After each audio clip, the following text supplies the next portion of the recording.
de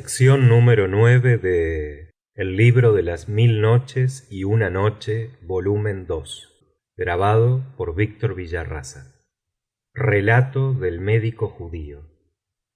Y el médico judío dijo: La cosa más extraordinaria que me ocurrió en mi juventud es precisamente esta que vais a oír, oh mis señores llenos de cualidades.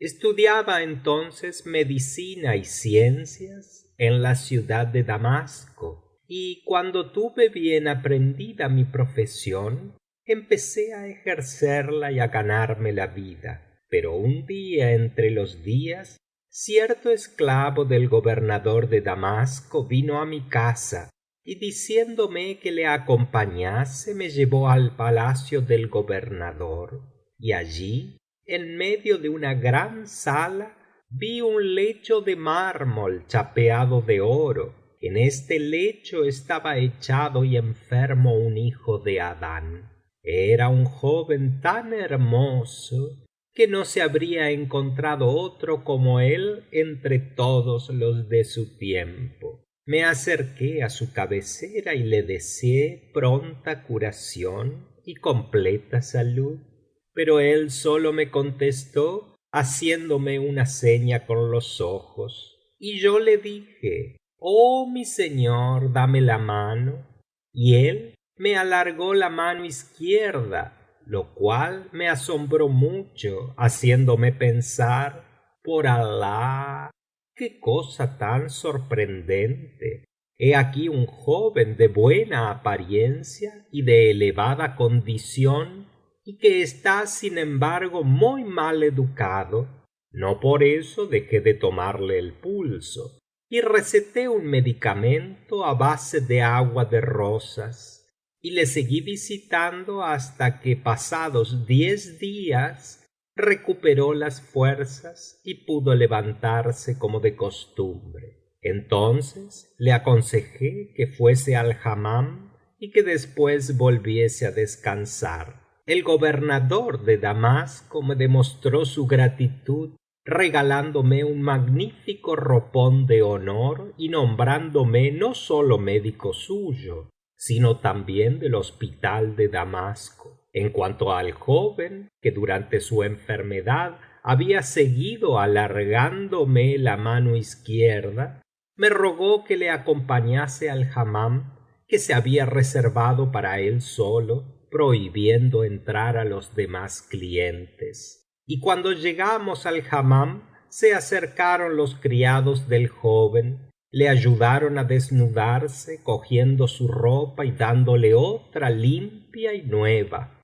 Y al ver desnudo al joven, noté que carecía de mano derecha, y me sorprendió y apenó grandemente el descubrimiento, y aumentó mi asombro cuando vi huellas de varazos en todo su cuerpo. Entonces el joven se volvió hacia mí y me dijo: Oh médico del siglo, no te asombre el verme como me ves, pues voy a contarte el motivo y oirás una relación muy extraordinaria, pero tenemos que aguardar a estar fuera del hammam. Después de salir del hammam, llegamos al palacio y nos sentamos para descansar y comer luego, pero el joven me dijo: ¿No prefieres que subamos a la sala alta? Y yo le contesté que sí, y entonces mandó a los criados que asaran un carnero y lo subieran a la sala alta, a la cual nos encaminamos. Y los esclavos no tardaron en subir el carnero asado y toda clase de frutas, y nos pusimos a comer, y él siempre se servía de la mano izquierda. Entonces yo le dije: Cuéntame ahora esa historia. Y él contestó: Oh médico del siglo, te la voy a contar. Escucha pues. Sabe que nací en la ciudad de Mosul, donde mi familia figuraba entre las más principales. Mi padre era el mayor de los 10 vástagos que dejó mi abuelo al morir, y cuando esto ocurrió, mi padre estaba ya casado como todos mis tíos, pero él era el único que tuvo un hijo, que fui yo, pues ninguno de mis tíos los tuvo. Por eso fui creciendo entre las simpatías de todos mis tíos, que me querían muchísimo y se alegraban mirándome. Un día que estaba con mi padre en la gran mezquita de Mossul para rezar la oración del viernes, vi que después de la plegaria todo el mundo se había marchado, menos mi padre y mis tíos. Se sentaron todos en la gran estera y yo me senté con ellos, y se pusieron a hablar, versando la conversación sobre los viajes y las maravillas de los países extranjeros y de las grandes ciudades lejanas, pero sobre todo hablaron de Egipto y del Cairo, y mis tíos repitieron los relatos admirables de los viajeros que habían estado en Egipto, y decían que no había en la tierra país más bello ni río más maravilloso que el Nilo. Por eso los poetas han hecho muy bien en cantar ese país y su Nilo, y dice la verdad el poeta cuando dice: por Alah, te conjuro que digas al río de mi país, al Nilo de mi país, que aquí no puedo extinguir la sed, que el Éufrates no puede apagar la sed que me atormenta. Mis tíos empezaron a enumerar las maravillas de Egipto y de su río con tal elocuencia y tanto calor que cuando dejaron de hablar y se fué cada cual a su casa, quedé muy pensativo y preocupado, y no podía apartarse de mi espíritu el grato recuerdo de todas aquellas cosas que acababa de oír con motivo de aquel país tan admirable. Y cuando volví a casa no pude pegar los ojos en toda la noche y perdí el apetito. Averigüé a los pocos días que mis tíos estaban preparando un viaje a Egipto, y rogué con tanto ardor a mi padre y tanto laboré para que me dejase ir con ellos, que me lo permitió y hasta me compró mercaderías muy estimables, y encargó a mis tíos que no me llevasen con ellos a Egipto, sino que me dejasen en Damasco, donde debía yo ganar dinero con los géneros que llevaba. Me despedí de mi padre, me junté con mis tíos y salimos de Mossul. Así viajamos hasta Alepo, donde nos detuvimos algunos días, y desde allí reanudamos el viaje hacia Damasco, a donde no tardamos en llegar, y vimos que Damasco es una hermosa ciudad entre jardines, arroyos, árboles, frutas y pájaros. Nos albergamos en uno de los khanes, y mis tíos se quedaron en Damasco hasta que vendieron sus mercaderías de Mossul, comprando otras en Damasco para despacharlas en el Cairo, y vendieron también mis géneros tan ventajosamente que cada dracma de mercadería me valió 5 dracmas de plata. Después mis tíos me dejaron solo en Damasco y prosiguieron su viaje a Egipto. En cuanto a mí, continué viviendo en Damasco, en donde alquilé una casa maravillosa cuyas bellezas no puede enumerar la lengua humana. Me costaba 2 dinares de oro al mes, pero no me contenté con esto. Empecé a hacer cuantiosos gastos, satisfaciendo todos mis caprichos sin privarme de ninguna clase de manjares ni bebidas, y este género de vida duró hasta que hube gastado el dinero con que contaba. Y por entonces, estando sentado un día a la puerta de mi casa para tomar el fresco, vi acercarse a mí, viniendo no sé de dónde, a una joven ricamente vestida, sobrepasando en elegancia a todo cuanto había visto en mi vida. Me levanté súbitamente y la invité a que honrase mi casa con su presencia. No hizo ningún reparo, sino que traspuso el umbral y penetró en la casa gentilmente. Cerré entonces la puerta detrás de nosotros y lleno de júbilo la cogí en brazos y la transporté al salón. Allí se descubrió, se quitó el velo y se me apareció en toda su hermosura, y tan hechicera la encontré que me sentí completamente dominado por su amor. Salí en seguida en busca del mantel, lo cubrí con manjares suculentos y frutas exquisitas y cuanto era de mi obligación en aquellas circunstancias, y nos pusimos a comer y a jugar y luego a beber, y de tal manera lo hicimos que nos emborrachamos por completo.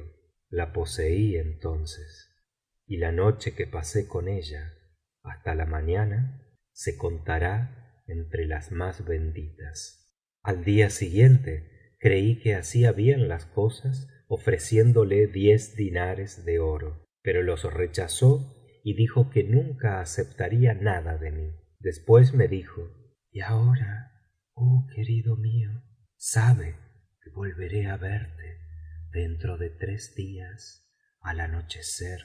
Aguárdame, porque no he de faltar, y como yo misma me convido, no quiero ocasionarte gastos, de modo que te voy a dar dinero para que prepares otro festín como el de hoy. Y me entregó 10 dinares de oro que me obligó a aceptar, y se despidió llevándose tras ella toda mi alma. Pero, como me había prometido, volvió a los 3 días, más ricamente vestida que la primera vez. Por mi parte, había preparado todo lo indispensable, y en realidad no había escatimado nada, y comimos y bebimos como la otra vez, y no dejamos de hacer juntos aquello que hicimos hasta que brilló la mañana. Entonces me dijo: oh mi dueño amado, ¿de verdad me encuentras hermosa? Yo le contesté: por Alah, ya lo creo. Y ella me dijo: si es así, puedo pedirte permiso para traer a una muchacha más hermosa y más joven que yo, a fin de que se divierta con nosotros y podamos reírnos y jugar juntos, pues me ha rogado que la saque conmigo para regocijarnos y hacer locuras los tres. Acepté de buena gana, y dándome entonces 20 dinares de oro, me encargó que no economizase nada para preparar lo necesario y recibirlas dignamente en cuanto llegasen ella y la otra joven. Después se despidió y se fué. Al cuarto día me dediqué como de costumbre a prepararlo todo, con la largueza de siempre, y aún más todavía por tener que recibir a una persona extraña, y apenas puesto el sol vi llegar a mi amiga acompañada por otra joven que venía envuelta en un velo muy grande. Entraron y se sentaron, y yo, lleno de alegría, me levanté, encendí los candelabros y me puse enteramente a su disposición. Ellas se quitaron entonces sus velos y pude contemplar a la otra joven. Alah, Alah, parecía la luna llena. Me apresuré a servirlas y les presenté las bandejas repletas de manjares y bebidas, y empezaron a comer y beber. Y yo, entretanto, besaba a la joven desconocida y le llenaba la copa y bebía con ella. Pero esto acabó por encender los celos de la otra, que supo disimularlos, y hasta me dijo: por Alah, cuán deliciosa es esa joven, ¿no te parece más hermosa que yo? Y yo respondí ingenuamente: es verdad, razón tienes.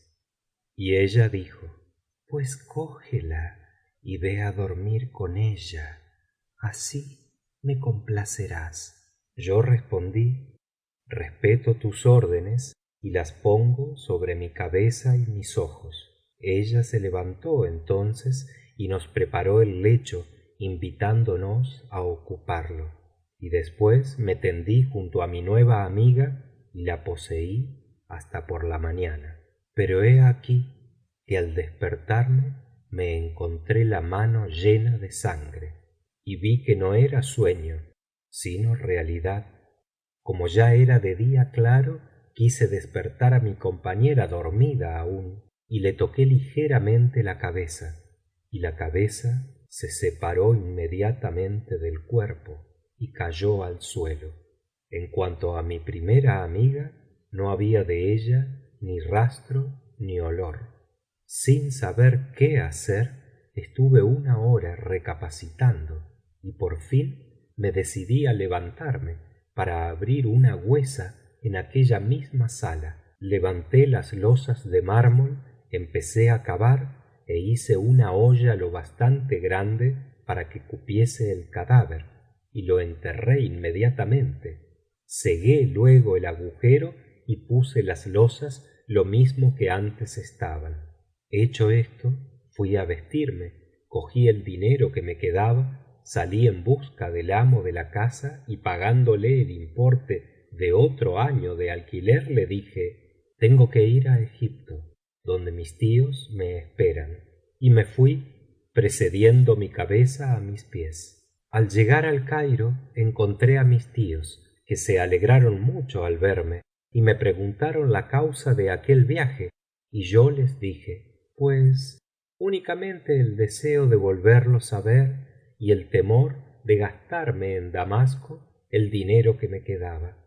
Me invitaron á vivir con ellos y acepté, y permanecí en su compañía todo un año, divirtiéndome, comiendo, bebiendo, visitando las cosas interesantes de la ciudad, admirando el Nilo y distrayéndome de mil maneras.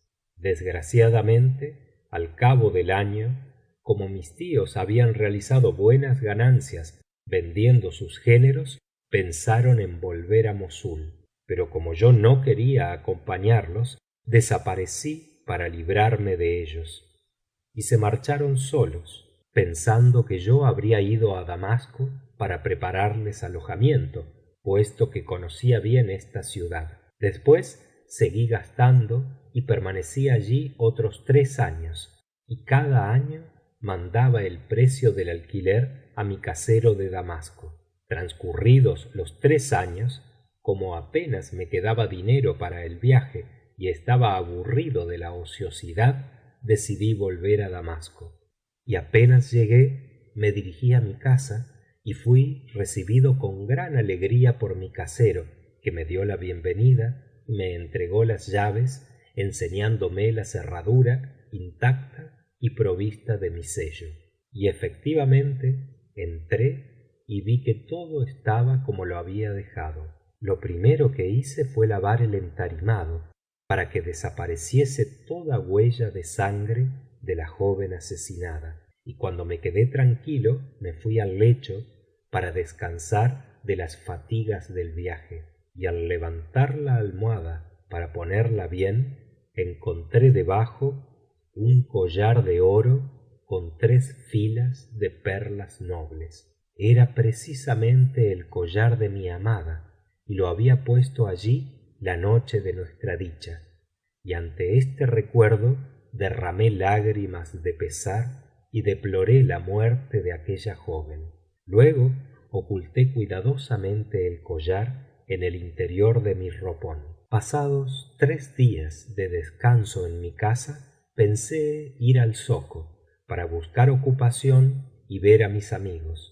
Llegué al zoco, pero estaba escrito por acuerdo del destino que había de tentarme el cheitán y había de sucumbir a su tentación, porque el destino tiene que cumplirse. Y efectivamente me dio la tentación de deshacerme de aquel collar de oro y de perlas. Lo saqué del interior del ropón y se lo presenté al corredor más hábil del zoco. Este me invitó a sentarme en su tienda, y en cuanto se animó el mercado, cogió el collar, me rogó que le esperase y se fué a someterlo a las ofertas de mercaderes y parroquianos. Y al cabo de una hora volvió y me dijo: Creí a primera vista que este collar era de oro de ley y perlas finas y valdría lo menos 1000 dinares de oro, pero me equivoqué, es falso, está hecho según los artificios de los francos y saben imitar el oro, las perlas y las piedras preciosas, de modo que no me ofrecen por él más que 1000 dracmas en vez de 1000 dinares. Yo contesté: verdaderamente tienes razón, este collar es falso. Lo mandé construir para burlarme de una amiga a quien se lo regalé, y ahora esta mujer ha muerto y le ha dejado el collar a la mía, de modo que hemos decidido venderlo por lo que den. Tómalo, véndelo en ese precio y tráeme los 1000 dracmas. Y el astuto corredor se fué con el collar después de haberme mirado con el ojo izquierdo. En este momento de su narración, Schahrazada vio aparecer la mañana y se calló discretamente. Pero cuando llegó la 28ª noche, ella dijo: he llegado a saber, oh rey afortunado, que el médico judío continuó de este modo la historia del joven. El corredor, al ver que el joven no conocía el valor del collar y se explicaba de aquel modo, comprendió en seguida que lo había robado o se lo había encontrado, cosa que debía aclararse. Cogió pues el collar y se lo llevó al jefe de los corredores del zoco, que se hizo cargo de él en seguida y fué en busca del walí de la ciudad, a quien dijo: me habían robado este collar y ahora hemos dado con el ladrón, que es un joven vestido como los hijos de los mercaderes y está en tal parte en casa de tal corredor. Y mientras yo aguardaba al corredor con el dinero, me vi rodeado y apresado por los guardias, que me llevaron a la fuerza a casa del walí. El walí me hizo preguntas acerca del collar y yo le conté la misma historia que al corredor. Entonces el walí se echó a reír y me dijo: ahora te enseñaré el precio de ese collar.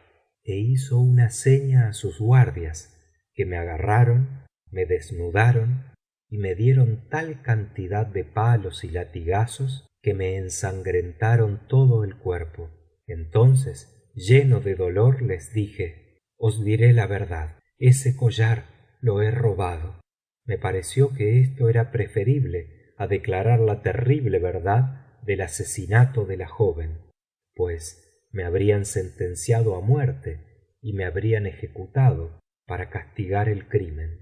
Y apenas me había acusado de tal robo, me asieron del brazo y me cortaron la mano derecha, como a los ladrones, y me sumergieron el brazo en aceite hirviendo para cicatrizar la herida, y caí desmayado de dolor, y me dieron de beber una cosa que me hizo recobrar los sentidos. Entonces recogí mi mano cortada y regresé a mi casa. Pero al llegar a ella, el propietario, que se había enterado de todo, me dijo: desde el momento que te has declarado culpable de robo y de hechos indignos, no puedes seguir viviendo en mi casa. Recoge pues lo tuyo y ve a buscar otro alojamiento. Yo contesté: señor, dame 2 o 3 días de plazo para que pueda buscar casa. Y él me dijo: me avengo a otorgarte ese plazo. Y dejándome se fue. En cuanto a mí, me eché al suelo, me puse a llorar y decía: ¿cómo he de volver a Mossul, mi país natal? ¿Cómo he de atreverme a mirar a mi familia después que me han cortado una mano? Nadie me creerá cuando diga que soy inocente. No puedo hacer más que entregarme a la voluntad de Alah, que es el único que puede procurarme un medio de salvación. Los pesares y las tristezas me pusieron enfermo y no pude ocuparme en buscar hospedaje, y al tercer día, estando en el lecho, vi invadida mi habitación por los soldados del gobernador de Damasco, que venían con el amo de la casa y el jefe de los corredores. Y entonces el amo de la casa me dijo: ¿sabe que el walí ha comunicado al gobernador general lo del robo del collar? Y ahora resulta que el collar no es de este jefe de los corredores, sino del mismo gobernador general, o mejor dicho, de una hija suya que desapareció también hace 3 años, y vienen para prenderte. Al oír esto, empezaron a temblar todos mis miembros y coyunturas, y me dije: ahora sí que me condenan a muerte sin remisión. Más vale declarárselo todo al gobernador general. Él será el único juez de mi vida o de mi muerte. Pero ya me habían cogido y atado, y me llevaban con una cadena al cuello a presencia del gobernador general, y nos pusieron entre sus manos, a mí y al jefe de los corredores. Y el gobernador, mirándome, dijo a los suyos: este joven que me traéis no es un ladrón, y le han cortado la mano injustamente. Estoy seguro de ello. En cuanto al jefe de los corredores, es un embustero y un calumniador. Apoderaos de él y metedlo en un calabozo. Después el gobernador dijo al jefe de los corredores: vas a indemnizar enseguida a este joven por haberle cortado la mano, si no, mandaré que te ahorquen y confiscaré todos tus bienes, corredor maldito. Y añadió, dirigiéndose a los guardias: quitádmelo de delante y salid todos. Entonces el gobernador y yo nos quedamos solos, pero ya me habían libertado de la argolla del cuello y tenía también los brazos libres. Cuando todos se marcharon, el gobernador me miró con mucha lástima y me dijo: oh hijo mío, ahora vas a hablarme con franqueza, diciéndome toda la verdad sin ocultarme nada. Cuéntame, pues, cómo llegó este collar a tus manos. Yo le contesté: oh mi señor y soberano, te diré la verdad. Y le referí cuanto me había ocurrido con la primera joven, cómo ésta me había proporcionado y traído a la casa a la segunda joven, y cómo por último, llevada de los celos, había sacrificado a su compañera. Y se lo conté con todos sus pormenores, pero no hay utilidad en repetirlos. Y el gobernador, en cuanto lo hubo oído, inclinó la cabeza lleno de dolor y amargura, y se cubrió la cara con el pañuelo. Y así estuvo durante 1 hora, y su pecho se desgarraba en sollozos. Después se acercó a mí y me dijo: sabe, oh hijo mío, que la primera joven es mi hija mayor. Fue desde su infancia muy perversa, y por este motivo hube de criarla severamente. Pero apenas llegó a la pubertad, me apresuré a casarla, y con tal fin la envié al Cairo, a casa de un tío suyo, para unirla con uno de mis sobrinos y por lo tanto primo suyo. Se casó con él, pero su esposo murió al poco tiempo, y entonces ella volvió a mi casa. Y no había dejado de aprovechar su estancia en Egipto para aprender todo género de libertinaje. Y tú, que estuviste en Egipto, ya sabrás cuán expertas son en esto aquellas mujeres. No les basta con los hombres, y se aman y se mezclan unas con otras, y se embriagan y se pierden. Por eso, apenas estuvo de regreso mi hija, te encontró y se entregó a ti, y te fué a buscar 4 veces seguidas. Pero con esto no le bastaba. Como ya había tenido tiempo para pervertir a su hermana, mi segunda hija, hasta el punto de inspirarle un amor apasionado, no le costó trabajo llevarla a tu casa, después de contarle cuanto hacía contigo. Y mi segunda hija me pidió permiso para acompañar a su hermana al zoco, y yo se lo concedí. Y sucedió lo que sucedió. Pero cuando mi hija mayor regresó sola, le pregunté dónde estaba su hermana, y me contestó llorando, y acabó por decirme sin cesar en sus lágrimas: se me ha perdido en el zoco y no he podido averiguar qué ha sido de ella. Eso fue lo que me dijo a mí, pero no tardó en confiarse a su madre y acabó por decirle en secreto la muerte de su hermana, asesinada en tu lecho por sus propias manos. Y desde entonces no cesa de llorar y no deja de repetir día y noche: tengo que llorar hasta que me muera. Y tus palabras, oh hijo mío, no han hecho más que confirmar lo que yo sabía, probando que mi hija había dicho la verdad. Ya ves, hijo mío, cuán desventurado soy, de modo que he de expresarte un deseo y pedirte un favor que confío no has de rehusarme. Deseo ardientemente que entres en mi familia. Quisiera darte por esposa a mi tercera hija, que es una joven buena, ingenua y virgen, y no tiene ninguno de los vicios de sus hermanas. Y no te pediré dote para este casamiento, sino que al contrario, te remuneraré con largueza y te quedarás en mi casa como un hijo. Entonces le contesté: hágase tu voluntad, oh mi señor, pero antes, como acabo de saber que mi padre ha muerto, quisiera mandar recoger su herencia. En seguida el gobernador envió un propio á Mosul, mi ciudad natal, para que en mi nombre recogiese la herencia dejada por mi padre. Y efectivamente me casé con la hija del gobernador, y desde aquel día todos vivimos aquí la vida más próspera y dulce. Y tú mismo, oh médico, has podido comprobar con tus propios ojos cuán amado y honrado soy en esta casa, y no tendrás en cuenta la descortesía que he cometido contigo durante toda mi enfermedad, tendiéndote la mano izquierda, puesto que me cortaron la derecha.